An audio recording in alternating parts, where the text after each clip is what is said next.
your spirit fly. In STEM City by your side, we'll touch the sky. Students lifting students, hand in hand, together we rise.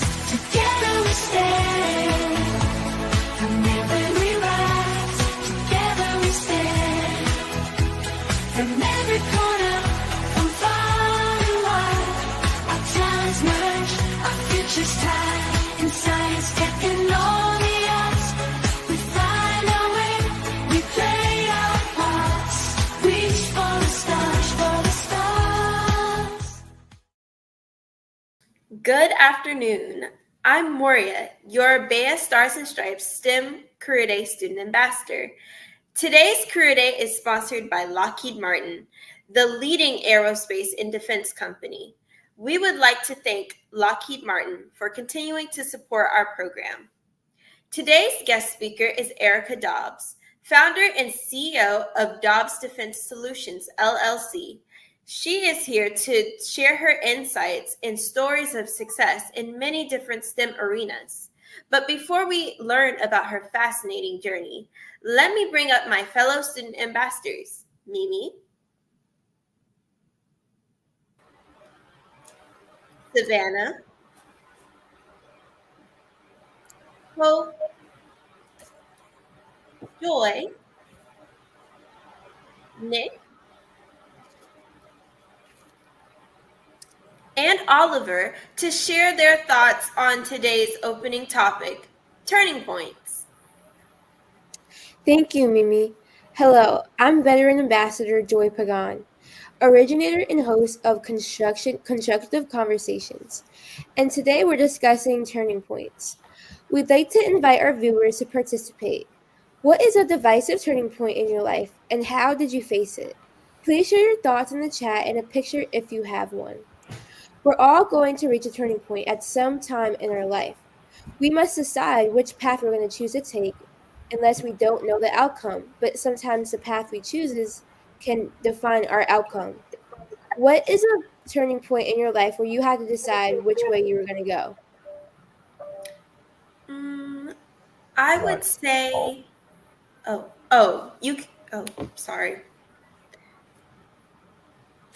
Moira, continue. Nick was talking. No, I think that was someone behind him. Okay. Well, I would say a turning point in my life was when I was choosing between colleges. I was like, should I go to FAMU or should I stay local and get my credits for my prerequisites for my major? And I decided to stay local just so I can have an easier transition. But that was a very difficult decision, especially when I saw like the people who were going to FAMU. I was in a group chat and they were posting about how they were going out and having so much fun. I was like, I'm still stuck here. But you have to do what's best for you. Nice. I love that answer. Hope, what's a turning point you had in your life? A turning point I had in my life was something I have to do every day, which is choose myself. I think a lot of the times, sometimes we sacrifice our own dreams or sacrifice like our needs for the sake of others. And I just started to decide to make an active choice, choose myself every day. And instead of looking at other people's footprints as closely, start creating my own so they become deeper and I can get to the places where I want to get to. I love that. We are in charge of our lives, so it's important that we choose ourselves. Nick, what do you think will be a turning point in your near future that you're going to face? I feel like deciding a college for me, especially because I'm big into athletics. So just one that's like not only on the athletic side, but also the academic side. That's going to help me become a better young man and a better person in this world and help me get to where I want to be in my goals and aspirations. Have you ever had a turning point during your athletics, like maybe playing football? Have you ever had a turning point like during then? I remember I got hurt. I tore my meniscus in my knee, and I guess that was a big turning point because I haven't really been hurt before, so I didn't know how it was supposed to go. But a lot of people helped me like get back to where I am now. So it's really Wow. yeah, That Love that. sounds painful. yeah, it was. Savannah, you mentioned how you're going to choose a college soon because you're an upcoming senior this year. Congrats on doing that. Thank So, you. is there anything you're having anxiety about when it comes to turning points? Maybe even this year as you're going to college, or maybe in the near future that you're thinking about already? Mm-hmm. I think I've mentioned before, but I got accepted into a college program. So I'll be going to college early while all the other people in my grade may be in regular high school classes. So I feel like for me, that's a big step because it's different than just taking one or two AP classes in your school and then having everyone around you that you've grown up with and everything. While it is some of the same kids that go to college that have grown up around you, I feel like it's more diverse because people come from different areas. So I'm just a little nervous on that aspect and fitting into the environment because, as I said, I'm still a high school student while they already graduated high school. So I feel for that. For me, that's what I would be nervous about. But the whole program in general is a turning point for me because it's me taking the next step and trying to advance my education, my learning. So, yeah. 100%. Congratulations. I love that for you. Oliver, what advice would you give to people our age who are facing turning points? Um, I would say that if you're facing something like a turning point in your life, you should just really slow down and try to take in all the information you can so you can make the right decision. Because turning points, they really decide your future. You can go Yeah, one way, you can go the other way. You can't really go back. Right. definitely. I Yeah. love that. Great. I Oh love my that. I love how God. you said you can't go back. That's so true. Like, I Yeah, think man. sometimes when things happen, we get stuck in the past and like, why does it have to happen to me Hmm. and all that. But the best thing you can do when turning points happen is look in the future, but also stay present. Like, don't look too far because that can induce anxiety. Try to see what you can do now to fix the turning point. It's all about Mimi. I love hearing your insights every time we have career day. Do you think you're closer in deciding where you want to go to college? Like where are you with that?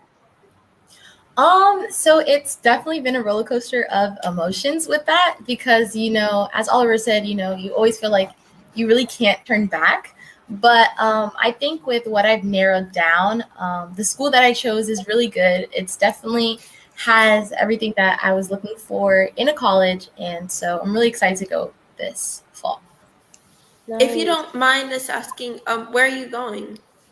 I'm going to Arizona State. Oh, Yay. okay. Nice, Congratulations. congratulations. Congratulations. Thank you. Guys, this I was such appreciate a it. great conversation today. I love hearing all your insights about turning points, and I hope this is inspirational to people watching today that if you are facing a turning point, keep going, stay present, and try to do your best to get out of that turning point because we create our outcomes and we're in charge of what we can do. So it was so nice talking to you guys, and Mimi, I'm going to hand it over to you. Oh, me. I mean, You're gonna I'm hand it over to Moria. me. I confused Moria with Mimi. I'm sorry, Moria. It's okay. It's okay. Thank you, ambassadors, for building a platform to have these. We've given you something to think about, and we thank you for your participation. Now, here's Mimi and Hope with today's special guest, Erica Dobbs.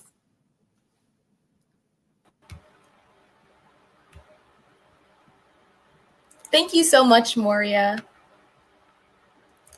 Hello again, Hope. Hey guys, I'm Mimi, and of course, I'm with Hope. And I am a recent high school graduate. And as we've mentioned before in our own turning points, I'm facing my own that I will also share more in Mimi's moments. Good afternoon. I'm Hope Pagan, a current college student and a veteran career day ambassador.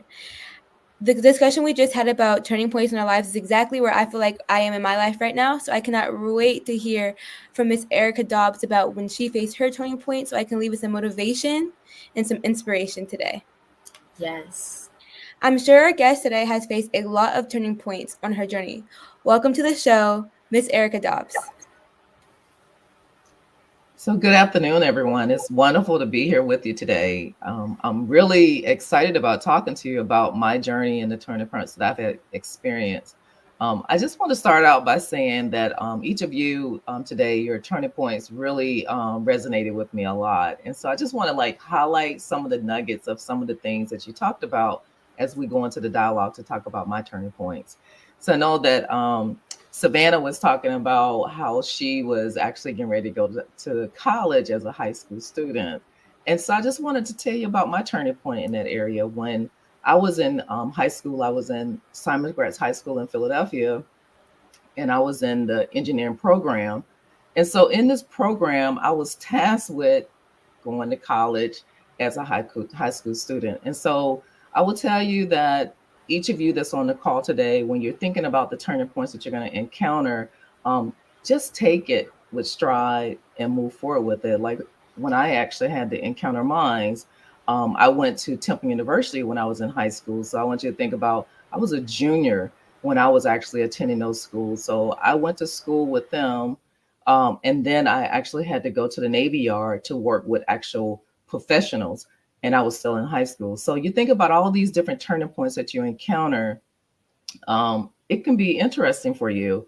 And then Nick was talking about his injury with the sports, and I was an advocate athlete myself, and I wanted to go to be in the Olympics and run, and I too had an injury and messed up one of my knees, and that took my journey to a different place. And so I will say to you that, you know, whatever turning point you're thinking about or that you're encountering, just like the young man said, don't think about going backwards, but go forward. And so today, as we enter into this dialogue with me, I didn't want to do a lot of slides because I wanted to have an interactive discussion with you to just walk you through some of the turning points that I've had in my career. And I will start with my military career, going from being in the military, retiring, and then transitioning over to being the CEO of a company.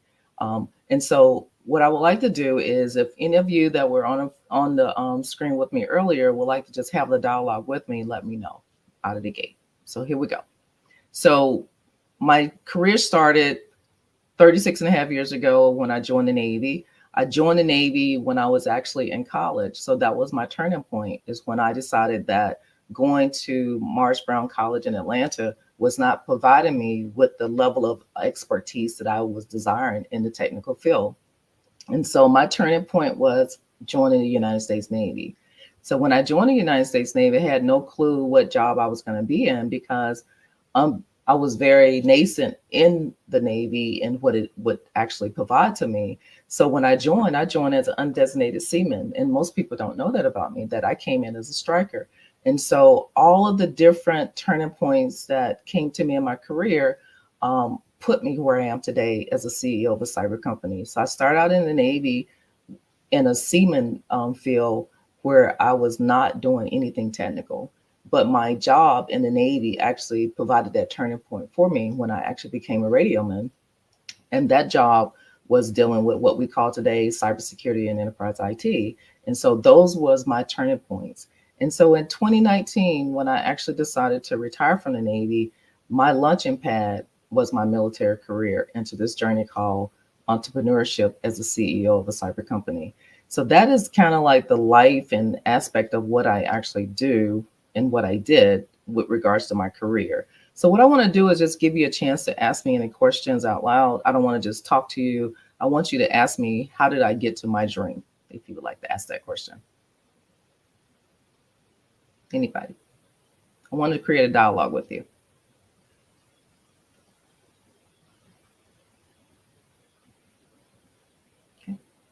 Okay, Hope, here we go. Can't hear you. Thank you for allowing us to be in a dialogue with you. So you mentioned how you were the owner of a cyber company. Mhm. Am I right? That's correct. So how did you transfer? When did you know that you had a passion to start doing cyber? Because I know I'm intimidated by cyber just myself. Like, how did you not get intimidated by it and like go dive right into it? Sure. So I decided to venture into cyber because my background was really surface communications, and I learned that skill when I was in the military. And so over the years, the career has evolved. It started out as network operations, information assurance, enterprise IT, and then now everybody's like, oh, cyber. But for me, what made me want to actually dive into it was the fact that I had been doing it for over 20 years. It was just named something differently. And so with time, as things evolve, the names change just so it's more attractive for others to actually want to be a part of. And so for me, I decided, why try to generate or create something different? Use what you know. And so I decided to use the experience that I had learned in the Navy to actually launch this business. And actually, it has been the catalyst for my success, is sticking with what I know. And when you went into the career and like especially the military doing cyber, was it an all male dominated industry? And if so, how did you feel being a female but also an African American female in the male industry? Okay, Miss Hope, you asking me a lot of questions at once. Sorry. Okay, so but I'm going to answer you. So being in a male dominant career field, for me, because of the discipline that I have from the military and just working in the environment, I didn't look at them as being male or female. What I did is I looked at them as my coworkers, and so I was trained and disciplined to just focus on the job. And so as I'm growing now, I don't even look at my ethnicity, because my ethnicity has nothing to do with whether or not I can perform or not. It's about whether or not I have the expertise to do the job. And so for me, I will tell you that by my long-term time in the military and just being in the environment that I was in, I knew that I belonged at the table. So I didn't need anybody to invite me to the table. I would create my own table and my own journey. So for me, ethnicity and men had no bearing on whether or not I felt like I belonged, because I believed in myself. I I hope that love the fact answers that your you said question. you created your own table. I have to start using that. I'm going to create my own table. Yeah, you got to put that. I love I love your mindset. You said something where it's like, I didn't care about my color and ethnicity. I didn't care if I was the only girl in the room. I love that, because what that says to me is that you're not looking for a way to victimize yourself. You're looking for a way to put yourself at the table and to eat, to get what's yours, and to really just show off your skills that you know you've been given. A question I have is, you did start off working for the military and then you kind of changed paths and became CEO of your own company. Yes. I want to be an entrepreneur myself, and what was it like becoming CEO? Because that's something like no one speaks about often, because you know, you're not only managing your cybersecurity, but you're also managing your business, your marketing, your finance, all of that. What was that like for you? So let's start out with the go back to the question that you had earlier about what was it like just starting out and trying to do this as a business owner. So for me, the most important thing to me was my dream. And so I would tell you that as a aspiring CEO, you have to know that no one cares about your dream more than you do. So if it's your dream, you have to do but everything that you can to make sure that you achieve it. So the topic is turning points. So for me, there were a lot of turning points. I had to learn that no one cared about me being black or a female or whether or not I knew what I was doing. I had to take that on myself. And so, one thing that I've learned in this journey is that we've already lived the life of segregation as minorities. I know that I'm a black girl. I don't need to go around with a hat on saying, hey, I'm black, and I don't want anybody to treat me any differently. So, for me, making sure that I had the technical expertise and the skills to be a leader is all I cared about. So within the life and the breadth of being a CEO and taking me on this journey, I did my homework. I went back to school. There were areas in the career field that I was entering into that I didn't know about. So what did I do? I went back to school and I got a degree in procurement and acquisition. So I got my master's degree in procurement and acquisition to help me to understand the government side of business, because that was one of the areas that I was not proficient in. But as far as the cyber and the technical piece, I could speak to it all day long because I had been in it for 36 and a half years. But when it comes to business, that was another piece. So I went back to school. I got my MBA. You hear a trend? My turning point was continuous education. And so I continuously to educate myself to make sure that I could do the job that I was aspiring to be. And so as an entrepreneur, I don't walk into the room expecting anyone to give me anything. I walk into the room to make change. I walk into the room to be accepted. And so let me give you an example. Like, we do still have biases that come against us because of our ethnicity. And so, as a CEO, I encountered in the beginning a lot of biases in regards to receiving financials and just getting a lot of support as a CEO. And so, for me, I decided I'm not going to allow a lot of no's to decide where I'm going to go with my dream. Because if you take a no, then your turning point will never be aspiring to be what you want to be. And so for me, I tell people this story all the time. It's kind of funny, but hey, it's the reality. So Dobbs Defense Solutions was started on a jar of spare change. So I took all of my spare change in my house, and my husband put it in a jar for me. And so when it was time for me to actually embark on the journey of CEO, and I needed to go to the bank to put money in the bank to start the business, I took a whole jar of spare change to the bank, and we counted it up. And that's how I started my business. And so, what am I telling you? I'm telling you, by any means necessary, whatever your heart desire on this entrepreneurial journey, aspire to do what you feel is necessary for you to get to your dream. And that's what I did. I would have never thought Thank that you this so much. company was started from like spare change like that. But I kind of just like when you said it, I kind of got the thought of even when we are on a specific path, we can take coins along the way Mhm. for the path that is going to lead is going to lead us to success. So everything like happened exactly the way it was and it was supposed to. Our new Arizona State upcoming Mimi has a question for you as well. Wow, what the intro. I really liked listening to how you said you started with spare change, how Joy mentioned all that, and I thought that was interesting to think because having a big company and being in cybersecurity, especially seeing it the spot you're at, nobody would thought like, oh, it had a rough beginning or it had a rough start. Oh, But yeah. that's really cool because with all stories like that, there's always a deeper meaning that makes it more cherishable. And so, a question that I have for you is being your own CEO and starting your own business. I know for sure, maybe it definitely wasn't easy. Is there a time where you felt like you were pushing for your business and it didn't quite go as you thought? And what was it that you learned from that experience and how did you grow from it? Sure.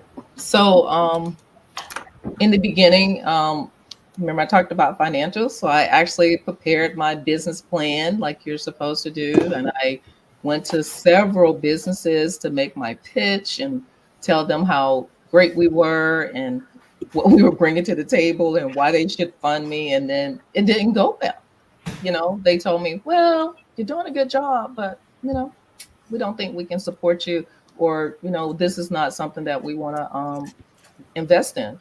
And so, you know, I hate to say it out loud, but my military career that I was in taught me that no is not an answer for me.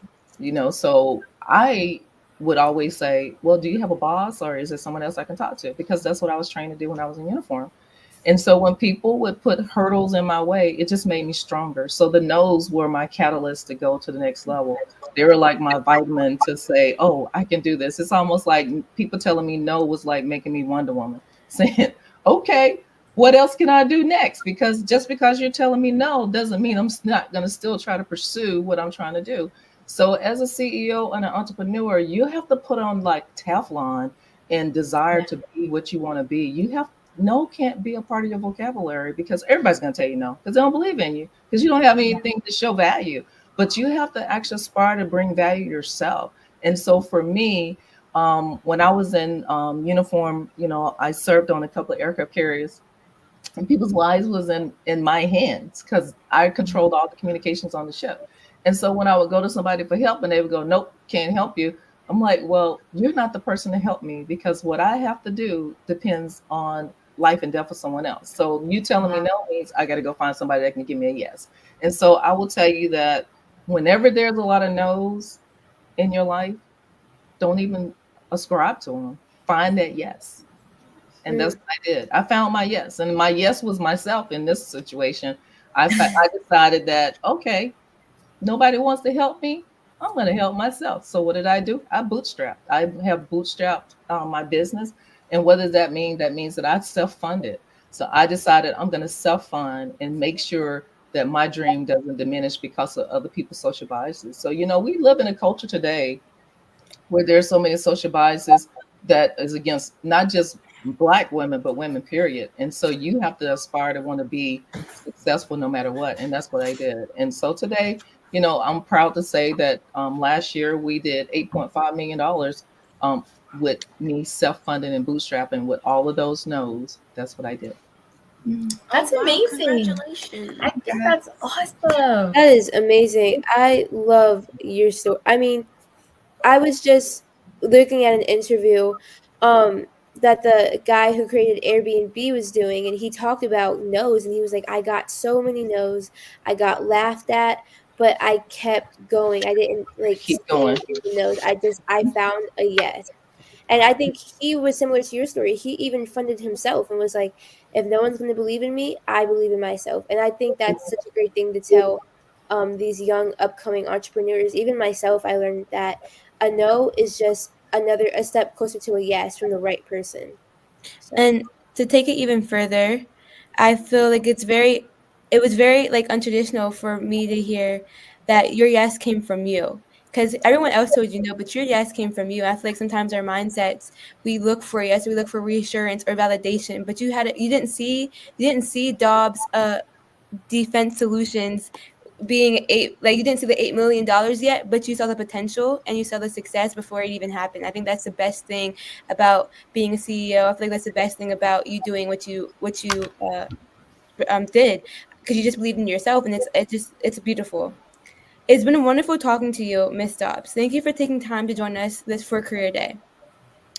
Do you know someone who would be an excellent guest for BEYA Stars and Stripes Career Day?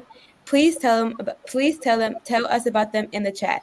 Before I turn it over to Savannah and Oliver with this month's STEM Inventor, here's a word from our sponsor, Lockheed Martin. I work at Lockheed Martin as a cybersecurity systems engineer, and I've been at Lockheed for 19 years. The role of cybersecurity engineering has a tremendous impact on the mission to deliver secure systems to our customers. I have 3 children. My kids are the center of my universe. I would not be able to continue working effectively as a working parent if it had not been for the flexibility in our work schedule and the flexibility of our leaders to help me exercise a flexible work schedule. One of the reasons why I've been at Lockheed Martin for 19 years is because I think the culture and the values that we demonstrate really reflect my own personal values. Performing with excellence, acting with integrity, those are steadfast values that we talk about day to day. I have seen great changes in the diversity within our company. 19 years ago, there weren't a whole lot of women in leadership, so the few that we had were highly coveted. Today, I'm proud to say that we see quite a few women in leadership roles. The advice that I would provide to young women and girls who are interested in STEM is go for it. You can do it. Don't let anyone stop you.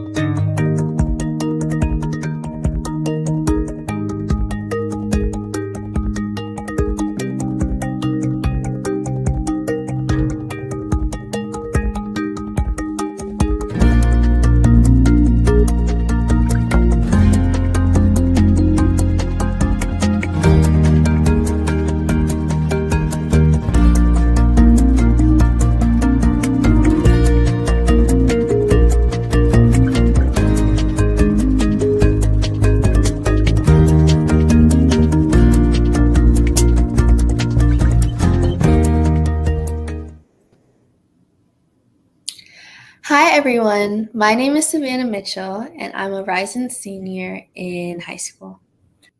And I'm also a rising senior in high school. Thank you, everyone, for your engaging interview and questions for Erica Dobbs. And thank you, Ms. Dobbs, for sharing your journey.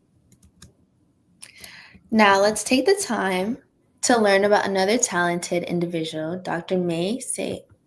Jemison, a multi-talented medical doctor and astronaut.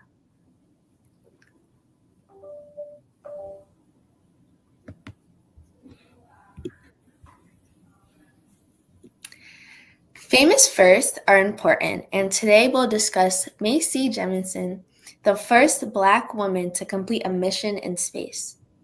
However, today we're going to focus on what led up to her most famous achievement. It's incredibly difficult to be selected to be an astronaut, but Dr. Jemison was selected from over 2,000 applicants, and the number has grown significantly since her selection in 1987. By the time she had her doctorate in medicine, as served with Peace Corps as the medical officer to Sierra Leone and Liberia. Her skills are many. She participated in theater, dance, spoke Russian, Swahili, and Japanese, and she traveled around the world. In addition to her time with the Peace Corps, she studied in Cuba, Kenya, and Thailand. Her research investigated rabies, parasites, and vaccines, and she served on the World Sickle Cell Foundation.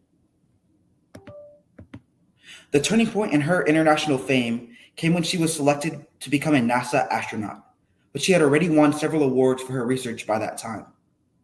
In space, she studied the effects of weightless and motion sickness.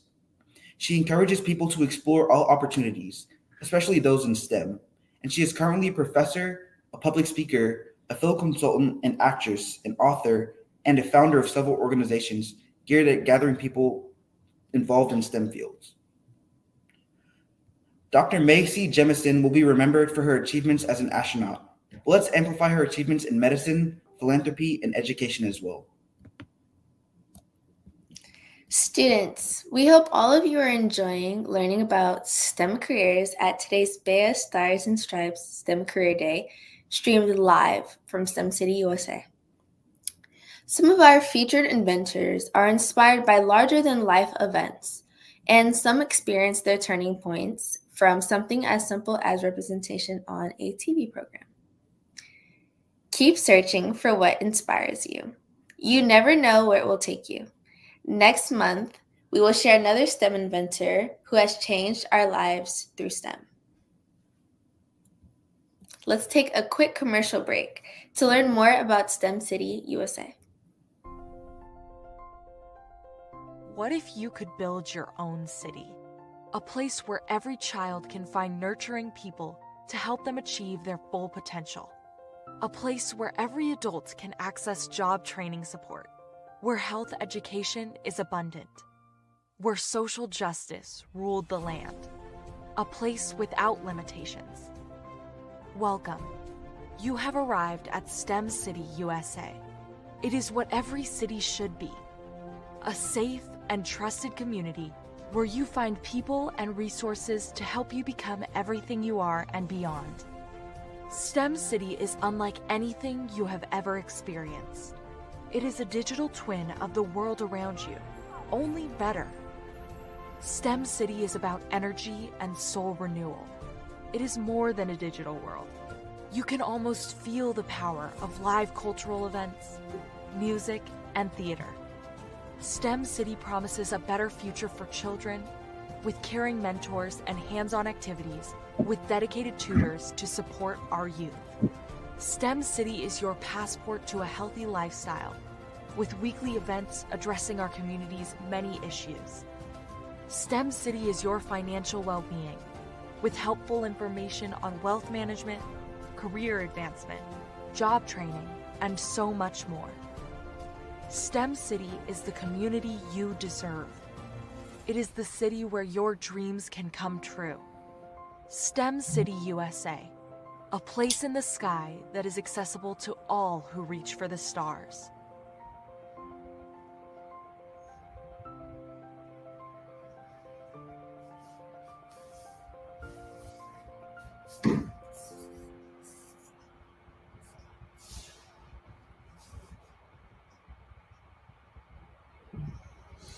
That was STEM City USA, our 2D metaverse. Today we talked about our turning points, big decisions where the outcome is unknown. Our call on AI is a resource that gives you information about STEM professionals that can guide you through the decision-making processes. Learn more about Call on AI and the AI-powered library in STEM City USA. You can interact with our archives and ask questions to locate primary sources from decades of different media. Don't forget to visit stemcityusa.com and enter the Education and Discovery building. Then enter the library to sign up for your digital library card. Next, we'll turn our attention to Mimi to deliver her signature segment, Mimi's Moments. Thank you, Nick, and thank you all of our other ambassadors and Ms. Dobbs for this really engaging segments that we've done today. I've enjoyed them, and I hope you guys enjoyed them as well. Welcome to another one of Mimi's Moments, where I'll be talking about one of my own personal turning points. As mentioned earlier through today, one that I'm currently experiencing is going to college.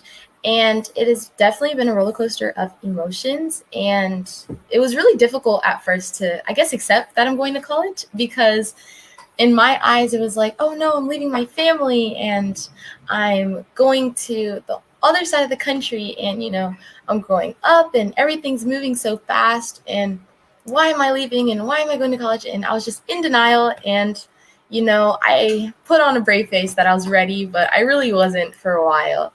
I thought it was actually kind of funny because now it's completely different, but it was definitely a turning point that was really hard for me to accept that big amount of change. And it wasn't till over the summer I, you know, sat down with my family and we kind of just talked about, you know, the change that's happening. And rather than feeling as I was before about that change, you know, change is inevitable. That's something that we can't avoid, but you have to just come to a realization and accept what is going to happen. And, you know, as Oliver mentioned earlier today, that, you know, a path that you take, you really can't go back. So I was really nervous on taking that step because I didn't want to make any mistakes or feel as the path that I was taking was wrong. And, you know, that's just how I really felt. But something that I would like to share for, you know, rising seniors and really anyone who's experiencing level of change, that it's okay to be afraid of change, and it's okay to not potentially feel ready for that extra step that you're about to take. But, you know, regardless of what path that you decide to take, you will still make the end. You'll still make it to the end of the road. You know, there's so many different options that you can go to. I chose college, but some of the things that my friends were choosing wasn't exactly my path, and that's okay.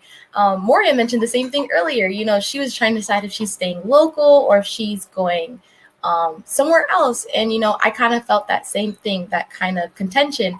And that's what got me discouraged at first. But it's okay what path you take, and it's okay to feel lost at first, but it's up to you to decide and accept that change, but also realize that that's a chance for growth, and it's a chance for you to become the better person that you can become ultimately. No matter where you decide to go, as long as your heart is in it and you have the passion and the mindset that you can conquer this milestone and, you know, develop into the person that you were always called to be, change will always be there, but it will help you to be that person. So thank you so much to listening for this Mimi's Moments, and I'm going to pass it over to Lieutenant General Bruce Crawford for some awesome words of wisdom.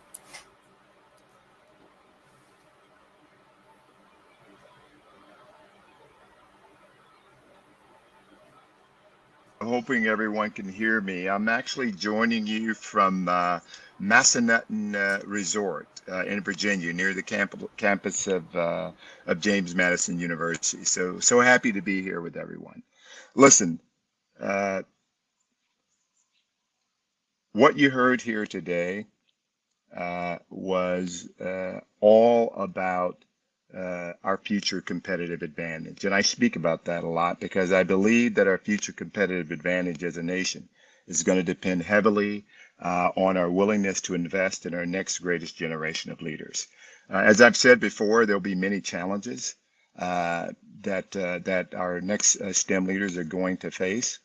But what it ultimately comes down to is that the great equalizer, and that great equalizer is about awareness that leads to opportunity. So you heard some great messages here today from Miss Erica Dobbs, and I always learn something from these. The first thing that she said was use what you know. I love that.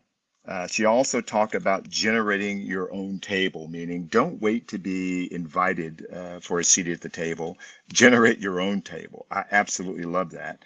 And then she talked about dreams and the fact that nobody cares more about your dreams than you do.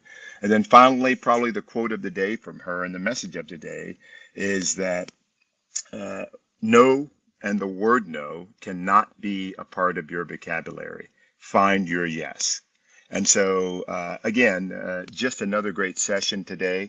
I truly believe that this investment that we're making in our next generation is a template that the world should pay close attention to.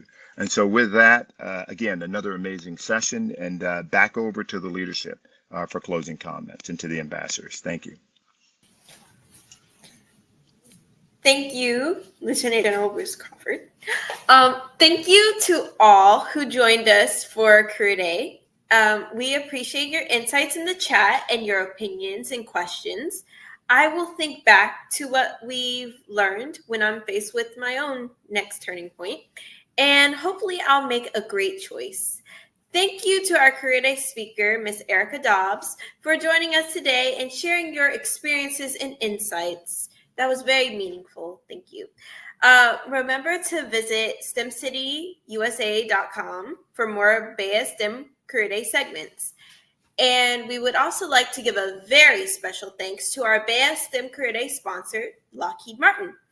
They are known for their groundbreaking work in aerospace, arms, defense, information security, and technology around the world.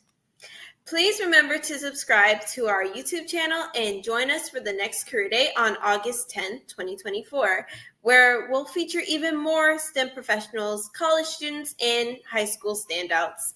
I'm ready to explore new STEM careers with you. See you next time. This is Moria Bowman signing off.